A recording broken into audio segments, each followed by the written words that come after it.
That's how we start our meeting.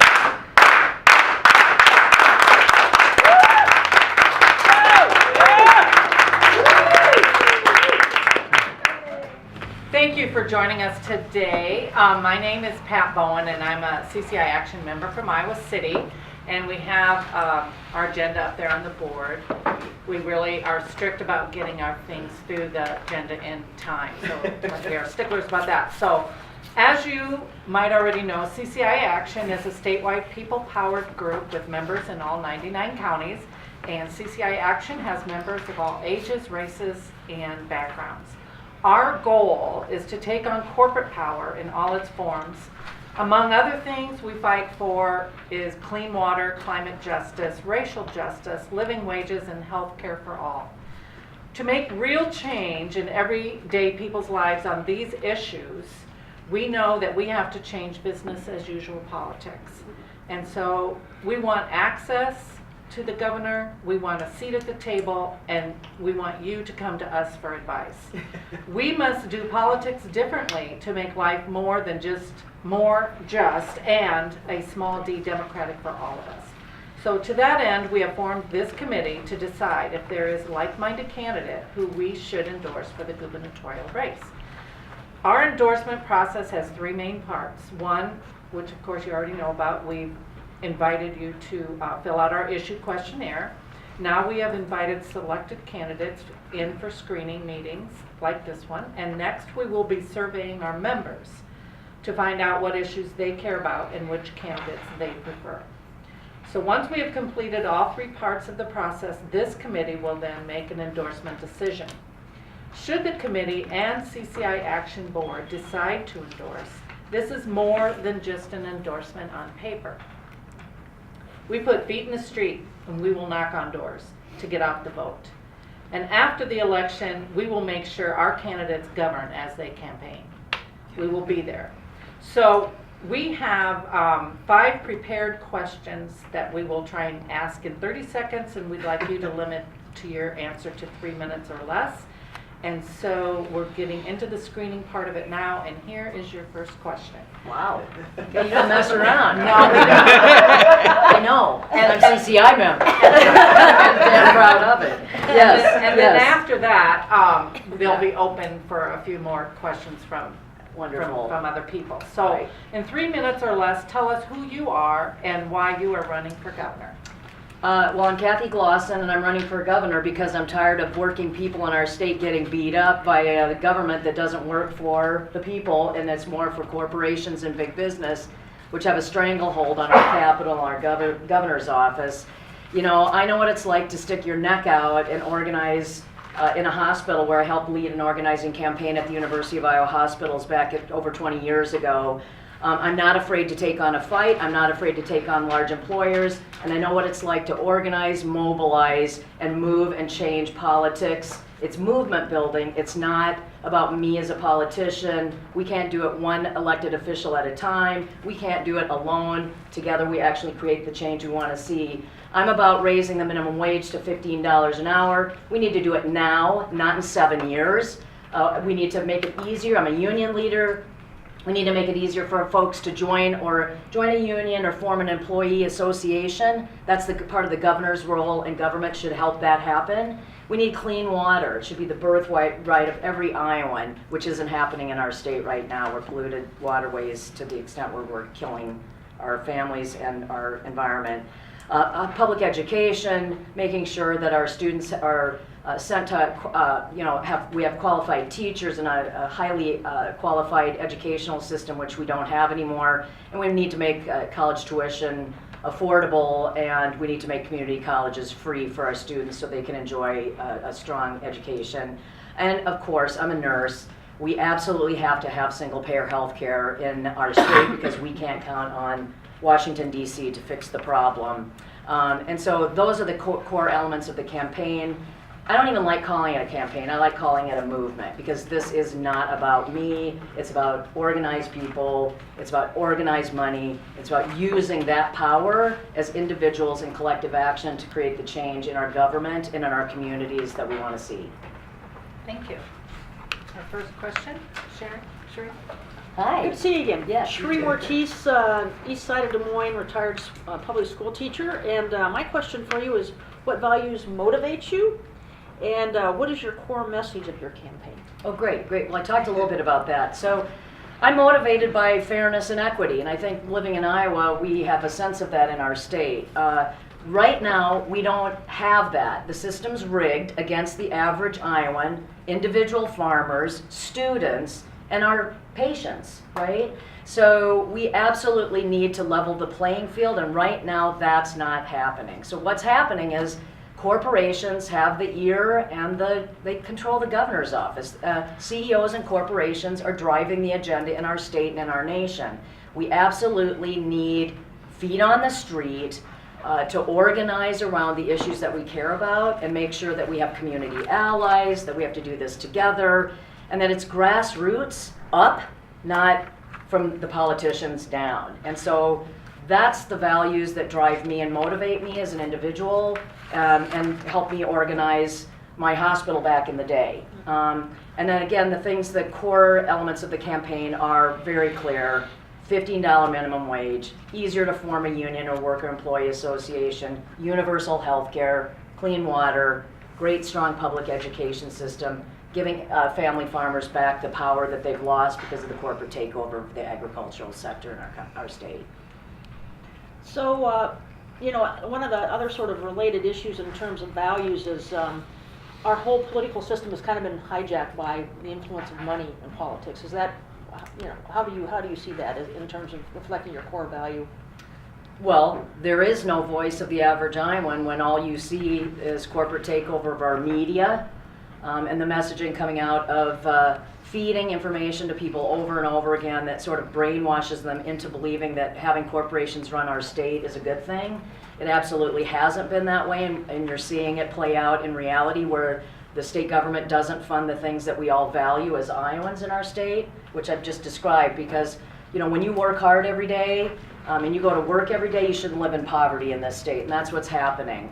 Wages are driven to the lowest common denominator while corporations are making millions of dollars off the backs of everyday Iowans. So we absolutely have to change that. And corporate agriculture. We're talking about the stranglehold on our family farms, or factory farms are just driving rural communities into demise. And so the money in the system is so outrageously out of control that average Iowans that would normally want to live here are leaving, because it is not set up to make us successful, our kids successful, our environment clean. None of that is happening here, and we need to change that. Okay, thank you. Hello, thank you for being here. My name is Nick Shute, a third-generation farmer from Hardin County. Yeah.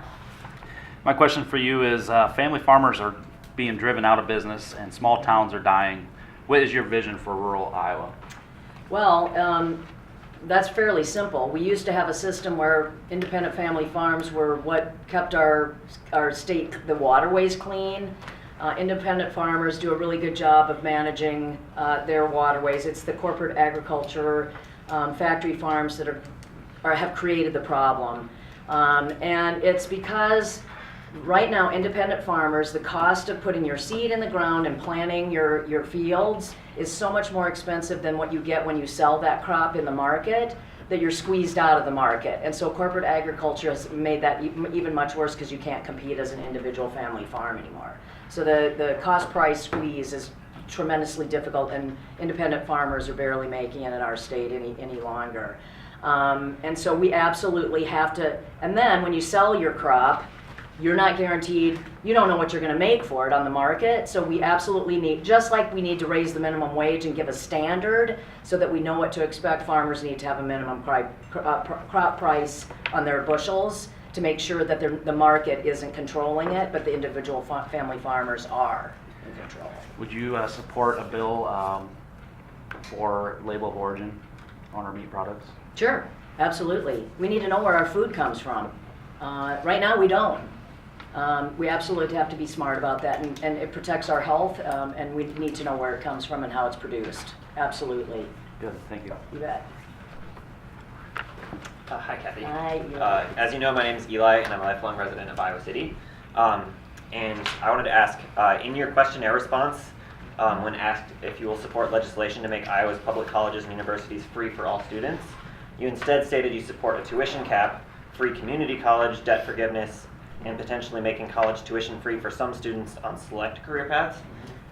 So I wanted to ask, what is your hesitancy around supporting a decidedly bold and progressive vision for free college for all with no qualifiers or strings attached? Well, of course, the goal would be to have free college and free university for every student. That's the goal. I think we have to start with community college being free first. We also have to have single payer universal health care. We have to, but I do believe that we can look at the budget. If we quit giving corporate tax breaks to the large companies in our state, we'd have billions of dollars in the revenue stream to actually have community colleges and four-year universities in our state to be free. If we look at that and can do that, we should do it, absolutely. So we have so many things that are wrong right now, the priorities have to be, so I think we can do it. It's just a question of looking at the funding and make sure it's there. And if it's there, absolutely. We should make it available to every student in this state that wants to be successful and go to school. Okay, so if we Yes. come to you with a vision for that outlines the progressive revenue that we can raise to Yes, enact I'd that. love your input on how, because I alone can't figure this out myself. As I said before, it takes all of us to fix a broken system. So absolutely, I want CCI and community allies that know the issues much better than maybe I even do a lot of the times. I don't know everything, and I'll just admit that, but I do want the input of rank and file, citizens, organizations that have a bold agenda and want to move Iowa in a better direction, to be at the table informing my administration on how we actually can get to the goals, and just like the minimum wage, not in 7 years, but sooner than later, because people are struggling in our state and students are suffering. So absolutely would love to have free four-year at universities as well. Great. Illinois has already introduced some legislation in both of their chambers that would pass that legislation and raise that progressive revenue in the same It'd ways be that great. you're talking by I'd love it. I'd taking do it in a away corporate minute. tax Yeah, breaks. I'd do it in a minute and sign the bill in a minute. We can make that happen. I'm all for it. And I'm just particularly hoping for a way that we can do that and include undocumented students and include folks with criminal records that are so often excluded when there are strings attached to bills like that. Yeah, Like when absolutely. it's like dependent on your major or dependent on where your background is. Yeah. It needs to be for all. Agreed. We need diversity. We need to make sure that anybody that lives in our state or wants to reside here has the opportunities available to them to be successful. We need to keep them here. We want to make it easier for people to grow and thrive in our state. By eliminating and cutting out sectors of our population, we're doing a disservice to our state and the economy that we live in. So I do absolutely believe that we can't isolate, divide, and leave people out of a system that really should be for all. I feel very strongly about that. Great, thank you. Hello, I'm Kim Bowen from Iowa City. Ken. I think we've met. Yeah, I think we have. And Good to see you. thank you for being here. In Progressive Voices of Iowa, you were described as an action governor. What does that mean to you, and how does that include CCI Action? Oh, okay. Action, well, when you mobilize, organize, and feet on the street, door knocking, canvassing, calling, that's action. It's not sitting behind a desk waiting for someone else to do the work for you. And I'm not the type of person that sits back and waits for things. That's why I'm running. I wasn't going to run, but when I saw what was happening to state government and our state, I actually decided to take action, which is feet on the street. So I will absolutely be a governor and an administration that keeps the door open. Again, grassroots up, not top-down politics as usual. That's part of the problem. We've had a political system that for over 40 years is just mediocrity and candidates and moving forward a bold progressive agenda. We absolutely have to change that. So I'm an action person just by my union organizing, being an organizer in general. I'm not the type of person to sit back and wait for change. I want change to happen sooner than later, and I think we need to be visionary about that change, not just mediocre steps to get us a little bit further, but we need bold progressive vision in the state, which has been lacking for so long. And then making sure CCI and other organizations just like you are always available or in the room when making decisions or creating policy or problem solving, whatever the issue is. So absolutely can't do it alone and would want that. So to clarify that, when Farm Bureau calls, Governor Reynolds, Governor Branstad answered the phone. When CCI Action calls, will you answer the phone? I won't even answer the Farm Bureau call. I know what they do. I know what they do, and I know what what it's to work for, what it's like to work for the Farm Bureau. Because I met people that work for the Farm Bureau that want bold change, but they work for the Farm Bureau. So I would absolutely take, I'm going to be the type of governor and administrator and leader, and I don't even like calling myself the administrator. If you're a leader, you open the doors and you are not afraid to talk about that. That's the problem. We're not talking about bold change in our state nearly enough. We hide behind, we should do it slower than faster. We absolutely cannot have that happen. I want organizations, allies, community groups, individuals that want to see change in our state at the table, every table in my administration, or we're never going to get to where we want to go. Thank you. Okay. And my question is, do you feel that you have a realistic chance of winning the nomination? And assuming that's true, what is your plan to win? Great, good question. Absolutely. Iowans are sick and tired of the things that are happening to them and their families in our state. People are ready for change, and again, we don't need more of the same stuff, not fixing families, not fixing our economy, not helping farmers. I think there's a path to win, definitely. Iowans are waiting for change and they're ready for something different. And how we do that is by making sure that we have average Iowans in the campaign, mobilizing and activating their base. So this campaign is a little different than maybe what you'll hear from other candidates. We got to do the same old electoral politics, because there is something to that, but much beyond that, we have organizers on our campaign, where we will have volunteers in communities organizing their communities, volunteer-led meetings, phone banks, door knocking, canvassing, and actual volunteers will be leading those meetings in their communities. Not me, not staff, volunteers that believe we need the change and the vision that I'm describing to you. So we'll have volunteer-led organization or volunteer-led canvasses and activities in various communities around the state that are targeted to win. The other thing that we're going to be doing is creating activist councils that we will take folks that are out there fighting these issues, like CCI members on the wage, the clean water, healthcare. We want activists in their communities and leaders on the issues to sit on activist councils in the campaign that will focus on the key issues like the economy and wages, climate and agriculture and clean water, healthcare issues. So we'll have councils in the campaign to advise and guide the campaign as we keep rolling out policy and announcing that. But beyond that, in the administration, those activist councils would still exist to give the governor's office and the administration updates, information, so that when we hit roadblocks in legislation, we actually have those folks guiding that policy and saying, here's where we need to go. Because those are the experts on the issues, and that's what we need to make sure that we get to the end of the game, which is passing legislation that actually is the bold agenda that we've talked about. Hopefully that answers Just a little that. follow-up. Yeah. You have a really specific plan for how you are going to engage rural Iowa. I know that's a big focus. Yeah, we have a strategic plan on where we know what our vote count is, what we need to win. That's the target. That's the laser focus. Absolutely. We've already traveled the state. I think we've been in 17 counties, 21 cities, and 71 events around the state, and we'll continue to build that and keep organizing. So we'll definitely engage rural voters and rural Iowans, but the target has to be in areas where we know we're going to win.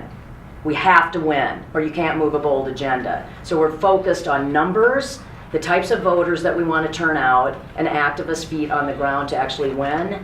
And we know there's a lot of candidates in the field, so we know what the numbers are, we know who our targets are, and we know a strategy on where we need to get the votes. And that's where we're targeting our organizing teams, our staff, and then we'll still go out beyond that because we're organizing beyond those key markets, but we'll go outside in the rural areas as well to capture those votes. I don't know if that's clear enough for you, Sherry, to...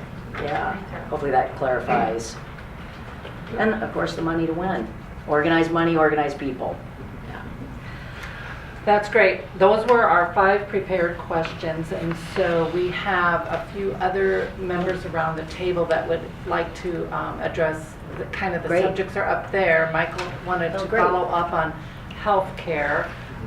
We're running really good on time, but that That's because I'm doesn't- probably talking too But- fast. I like to, Why do I we gotta always get get stuff you done, more? you guys. I don't like sitting around here chatting. We gotta get out there, okay? We Sorry, still that's- want to yeah. make sure that we get all the questions asked we want to and get the answers that we want to hear as well. So keep your questions to a question and brief, and again, to Try to keep agreements it to short, answer. yeah. Okay. Hello, Kathy. Hi there. I'm Michael McKinley from Southside Des Moines. Could you please clarify what you mean by universal health care and single-payer health care and the difference and how that affects your... Yeah. Well, universal health care to me is single payer, but it's just easier to say universal health care. And folks get caught up in socialized medicine and all. We don't need that. When I talk about single payer, I'm talking about the state running, and we're talking about the state of Iowa taking over and covering all of our 3.1 million citizens and people in our state with health care. So that, imagine never having to worry about dealing with a health insurance company ever again. Imagine not having to worry about how you're going to pay for a hospital bill or a doctor's visit. We know that we can draw down, so here's how we do it. Everybody's covered, the costs go down, the providers are paid, which is not happening with our system right now. The Medicaid privatization is a mess, and I hear we're in trouble. I opened the paper today, and they're in more trouble than they thought, and they're going to cut even Medicaid retroactive payments to providers so we're going to lose money there.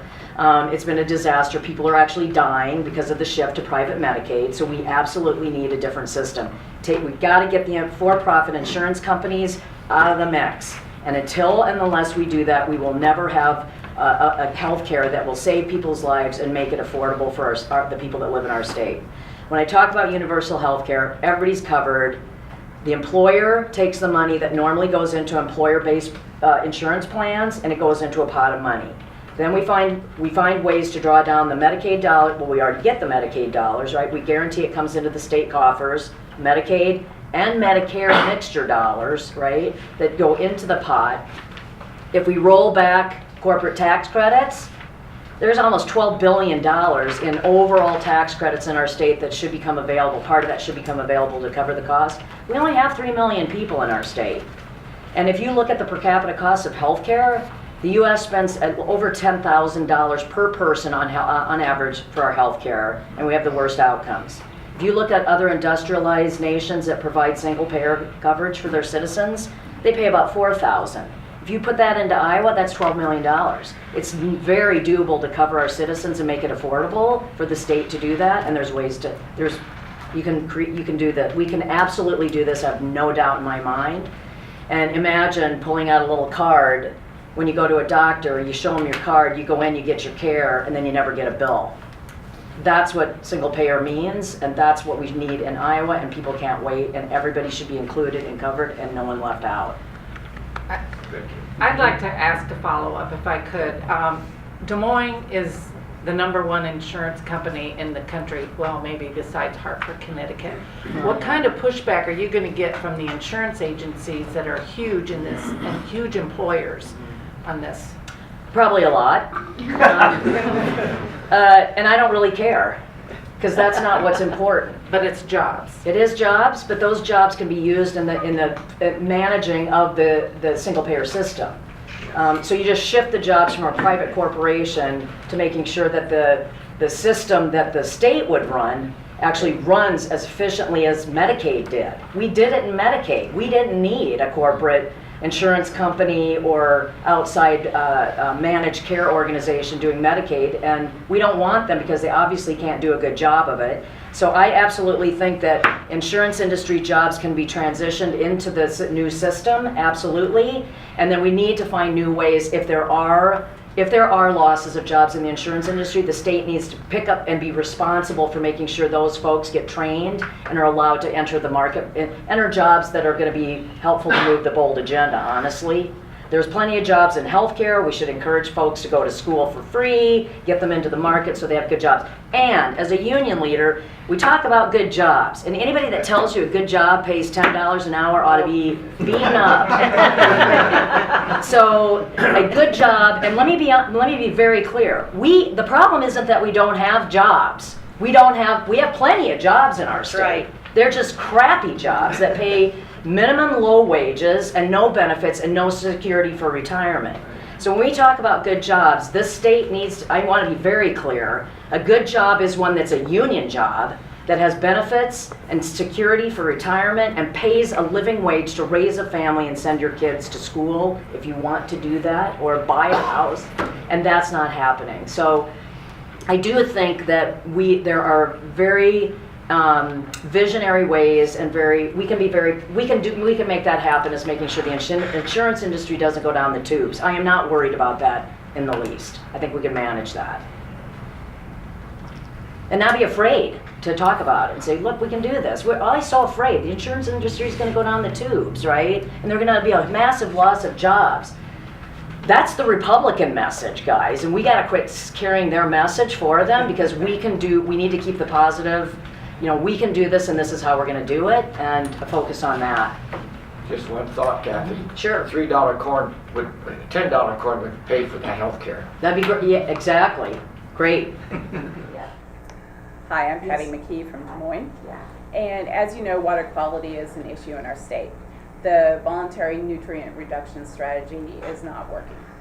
As governor, what will you do to strengthen water quality policy and to strengthen and direct DNR to improve water quality? Well, first we have to fund DNR. We don't have enough inspectors out there testing the water, which the ones they do test we already know are so polluted that it's almost not safe. I was just talking to somebody yesterday that said, I have friends that fish in the Iowa River, and there's a sign posted that you can't catch or eat more than like 3 fish because of the stuff in the water. So we got a problem. And I see people fishing down there all the time. God knows what they're eating. So yes, we absolutely have to clean our waterways up, and the nutrient reduction strategy is a massive failure because it's voluntary and it needs to be mandated. Right. And we see that from the growth of the dead zone in the Gulf. And we know that there are very good ways that we need to incorporate, but one of the key things is focusing on the villain, which is not the individual family farmer. The villain is the factory farms and corporate agriculture that, driving down Highway 20, I saw mile after mile. I'd go a couple miles and there'd be 5 hog confinement, huge buildings, just peppering the countryside that probably aren't even owned by any companies in the U.S. And so we absolutely have to stop those corporate farms from dumping literally crap into our water. And our waterways, our rivers and streams and lakes. And we do that by eliminating the growth, and eliminating and not allowing and regulating the growth of factory farms in our state until our waterways are clean. We have to have, until they're at least 100, we have to have only like 100, if we can get to 100 clean waterways, we'd be doing well. I would probably say we shouldn't have any dirty waterways, honestly, if we're doing a good job. I also, and I'm probably over my 3 minutes, but I want to share this story. And funding the DNR and inspectors, I hope I got to that, because we don't do that. Cutting the forestry folks that's just not a priority in our state, and it's not going to help is the problem. Can I share one story? I know I'm over 3. I've run into a couple people that have been up in Minnesota and Wisconsin on vacation, and what they told me is they went swimming in the lakes up there and they could see the bottom of the lake. And then they came back here and they can't swim in some of the lakes here. There's postings there. So clearly Iowa is not doing a good job, but other states around us that are rural, Midwest states have figured out how to keep their water clean, and we need to make sure that we get back to that. It was the prairies that we started. The prairies kept the waters clean. We need to get back to what we knew, and what we know works, and we can do that as well. I think there's great hope in all of this. We just have to have a leader that's willing to do it. Okay, Vern. Yes, I'm Vern Tigges. Hi, Vern. I'm originally from the Carroll County area. Now I'm Great. retired and live in Adel. In Carroll County, I was a retired farmer and electronics technician. Great. So my question is, and since my family is multiracial, not only about social justice, but in particular now, in the last few weeks, white supremacy has come up and has reared its ugly head. As you probably know, and probably have felt throughout your sessions going around Iowa, it is very prominent here in Iowa. What would be your actions about white supremacy in Iowa, and what would you do toward it and to reduce it over a period of time? Well, one of the first things I've already done as a candidate, I was at the Blue Water Festival up in Okoboji last week. And that all the governor's candidates were there, including one of the Republican candidates. I just want to say I was the only candidate that actually opened up by not talking about clean water, even though that was why we're there, talking about the horrific events in Charlottesville and how we absolutely cannot stand for that type of behavior and thinking anywhere in our country or in our state. I have zero tolerance for that. Any of that messaging, any of what's happened in Charlottesville and what we've seen happen before Charlottesville, we absolutely have to talk about race in our country in a way that's respectful, and we have an open dialogue because we carry so many biases that we don't even know that we're thinking.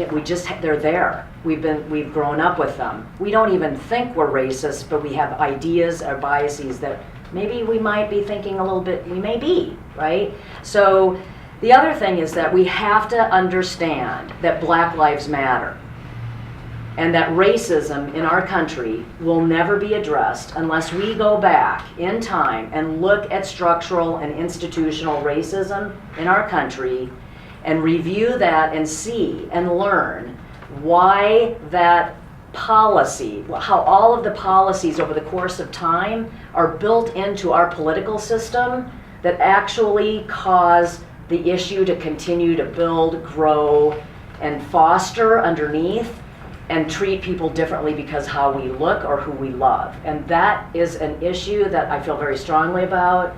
As a union leader and a woman, I'm not Black, and I can't imagine what it's like to be Black in America because I've never had to live it. But we absolutely have to have that dialogue, and I think, and discussion, and open discussion, respectful, not the sort of things that are happening in Charlottesville. That is the wrong way to approach the issue. And as a governor and a leader, we have to have those, and I would encourage that in communities around the state to have those conversations and learn and educate ourselves as white people.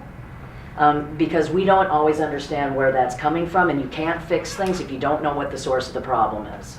Okay, just to follow up on that, Black isn't the only issue. Yeah. There's also Nazism. Yes. You know. Of course. And Yes. all Yes. the other facets of racism. And just to get, what would you do to reduce the other effects? Like the white supremacy movement, or, well, they wouldn't be welcome here, that's for sure. Well, they are here. Well, I know they are, and I was just reading something about the amount of colonies that they think, and there's something in the paper today about that, which was a little frightening to read. Well, they wouldn't be welcome here, and as a leader in the state, I think we have to make that clear, that it's zero tolerance in the state of Iowa, and whatever we can do, whether it's forming task force or maybe even putting it into the public education as our kids, because that's where it comes out of, right? When you live it and you don't get any sort of factual information, factually correct history in our classrooms, it should probably be part of our educational curriculum mandatorily. So that we're not continuing to foster children that grow up in communities where they never ever get the facts right.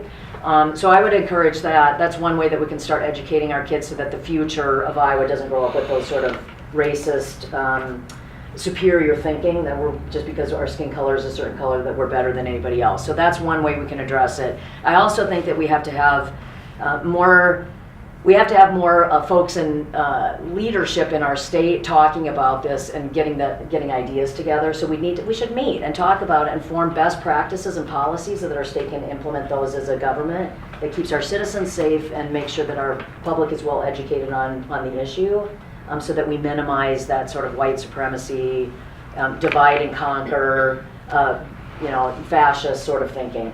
Right. And if there's more ideas, I'd be welcome to that as well. My thought is there's not enough conversation. There isn't. Yeah, and we should foster that. It doesn't even happen around this table that often. No, because it's hard. It's very hard. Yeah, it's a hard conversation. People don't want to bring it up. Yeah. And I would like to see more of that brought about and come up with some answers that way. Yeah, I think it's meetings like these where you get together, and there probably should be, every small community should probably have conversations about this, about how we're gonna talk about it, address it, and create some solutions. So that moving forward, it doesn't have to be we would never have, the goal would be to never have to have the conversation at all because we're all open to one another, right? That would be the ultimate goal in my mind. But, you know, looking at historically, it's taken so many years and we're not even there yet. It's gonna take a long time to probably reverse that trend, but we should absolutely need to talk about it and I agree, we do. And how to foster that as a elected leader in the state. I would love to be the voice that says we should be going this direction and encouraging communities to do the same, small communities as well as our major cities. Yep. Should probably have them in the government. City government should have like task force or committees and make sure that there's policies that are put into place in that city that can actually educate and have that conversation, so it's really broad statewide. Schools. Yeah, school, absolutely, school curriculum. Teachers, when you're teaching it in higher universities, we should have coursework on that as well. Tom has a question. Kathy, my name's Tom Lohan. I live in Cedar Rapids. Obviously, as a member, you know that we share a vision of doing politics differently, and so this time around, we're looking to use elections to build organizations and movements and mandates for social, racial, and economic, environmental justice in a way that can win. So you've spoken a little bit about that. How is your campaign doing this, and how do you see that playing out? Well, I think it's a little bit more, it's more about the volunteer or community organizing model in the campaign. So we'll be using that. And then the activist councils, I think, will be really important on that as well, to mobilize folks around the issues, because it isn't about one politician, it's not about one individual. So what we're already doing is having events where we will be turning folks out for Labor Day events, for example, right? To bring out low-wage workers, to talk about raising the minimum wage and about healthcare issues in the state. So whenever we can do actions around an issue, we want rank and file citizens to come out to those actions and mobilize and push an issue agenda that gets broad attention, and that the mandate is out there by marching on the street and continuing to beat the drum on the clear message that we need to raise the wage through the campaign messaging, raise the wage, single-payer healthcare, a healthcare system that works not just for the patients and the nurses and folks in the hospital, but for all of us. And use that activist organizing model to keep feet on the street and canvassing on the doors. We've already started canvassing. And I don't call it political canvassing. This is This isn't about knocking on the door, hey, have you heard about Cathy? Are you going to vote? This is door knocking and saying, we want to build a movement around these issues. What do you think about that? Tell us what your thoughts are. And if you like it, we want you to join it. So it's not the typical messaging, so that when something comes along, an issue comes up in our state, we mobilize those citizens, not just in the June primary. This is about building a long-term progressive movement. And I'm just one piece of that that will drive that message, because here's the problem. We elect people and they're maybe great for a couple of years, then nothing changes, and then we all go back home after we vote and there's no mobilizing. That's the problem. We need to get people engaged, voters engaged, and keep them engaged for longer periods of time about the issues they care about. Just like what CCI does, because you're all here, because you care and you mobilize around it. It's issues you care about. We need to be doing that more broadly. And in the union movement, we do that, but not as good as some other organizations. And we need to actually make sure that we keep mobilizing and moving, because it needs to be a grassroots build the movement, or we're never going to get there either. Because we're getting there, but we haven't gotten there yet. So the campaign is hopefully building on that. We'll build on that. Thanks. Yeah. Thanks. Yeah. Cathy, I'm Susan Peter from Ames, Iowa. Hi there. Hi. A retired educator, and I Thank wish you. we had more time because I am interested in talking to you at another time Great. about public financing Great. of education. And also IPERS. And I also want to thank you, by the way, for understanding that combined reporting, corporate reporting is one of the ways to address the budget. Yep. But I am also a longtime supporter of a different way of financing education, or not education, of elections, campaign finance system that's different. Seattle, for instance, is currently using their version of a publicly financed campaign system. Would you clarify perhaps what you would do to get big money out of Iowa's campaign? Will not take it, for one thing. Unfortunately, the system is such that you can't win unless it's there. But I totally agree that the Citizens United is a disaster. And again, the corporate takeover, not just of our state, but of our country, our constitution, our rights. I mean, they bought and sold. We were bought and sold by corporations. So absolutely support going to a public option for, I mean, we need to public support our campaigns and elections. Absolutely agree with that. I won't accept any corporate PACs, but I will take money from hardworking people that want to put their money together, i.e., for example, unions, because I know that I've got home care workers and janitors and nurses and airport workers that work at low-wage jobs, want to have a union or do have a union or are fighting for all the right things, and if they put $3 together in a pot and it creates $1 million, I welcome those workers' money, and I will take that because I know where it comes from.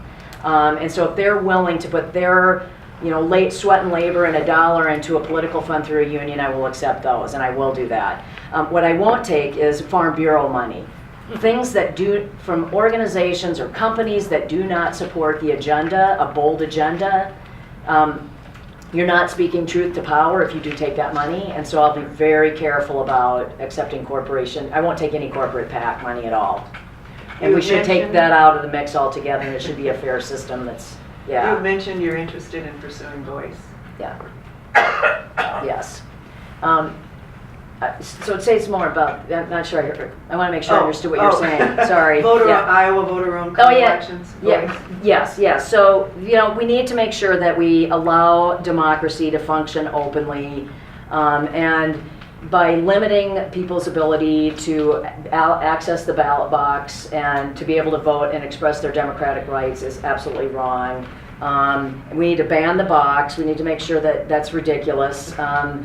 You've paid your time. You should be able to express your democracy. There's so many things that are wrong, and the redistricting, talk about redistricting and limiting our voice and vote are extremely important. We absolutely can't have that. We need to roll those changes back that they've instituted. The state's Could I leave you no IDs? Email you an article of what Seattle is doing? Yes, I'd love to see it. All right, so I'll get I'd love to see it. I welcome that. Not that voice might be our answer. Yeah. They are doing something just. Seattle does a lot of good work, like $15 minimum wage for starts. Yeah. Well, they are giving monies to all voters. They're calling I'm going to call them Seattle dollars, so that they can give that to candidates. So they're financing that through a little increase in property tax, but voice, vote on Iowa, clean elections. Clean elections. Yeah, it's great. It's great. Very interesting, and we should.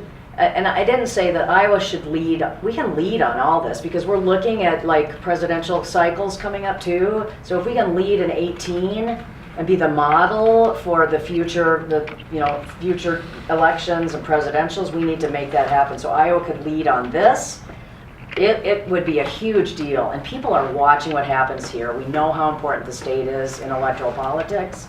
Why would we wait and not move these changes and show the rest of the country that we have bold progressive electeds and citizens and organizations in our state to make those changes? And those are really key things that I think would rock the universe and say, these people in Iowa did this. Because we've done amazing things before, but we need to do more.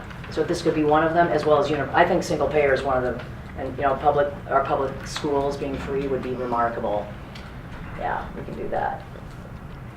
Thank you very much. In closing, we're almost out of time, but we do have about 10 minutes here. Good. I had one last question, but I'm going to actually ask two. No. First of all, when are you going to officially announce your candidacy? That's the number one question that has not been asked, but I think a lot of people around the table have been concerned about that.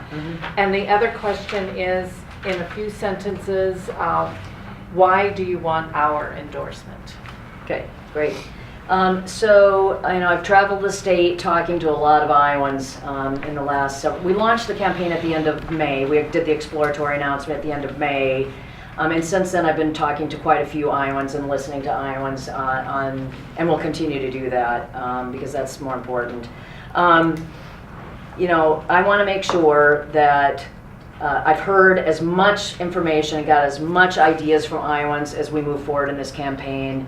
I'm all in, and we will be announcing shortly after, sometime in mid-September, at the full campaign. We've gained a lot of momentum because these are the issues that people care about, and they're sick and tired of nothing changes. And that's when I say I'm running for governor, because I'm sick and tired of Iowans and working families in our state getting beat up, and I mean that. Because that's what I see and hear all the time. So that's one reason why, and to answer your question about when will we announce, we will announce, and it will be coming shortly. And then you said something about why do I want this amazing organization's endorsement? Because you get things done. You win. You win. We win, because I'm part of you.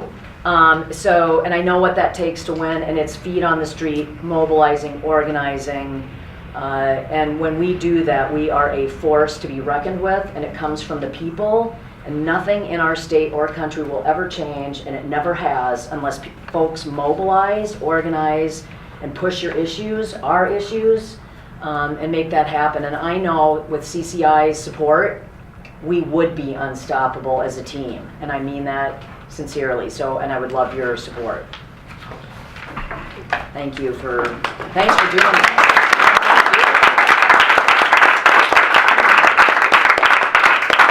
Thanks so much. I appreciate it.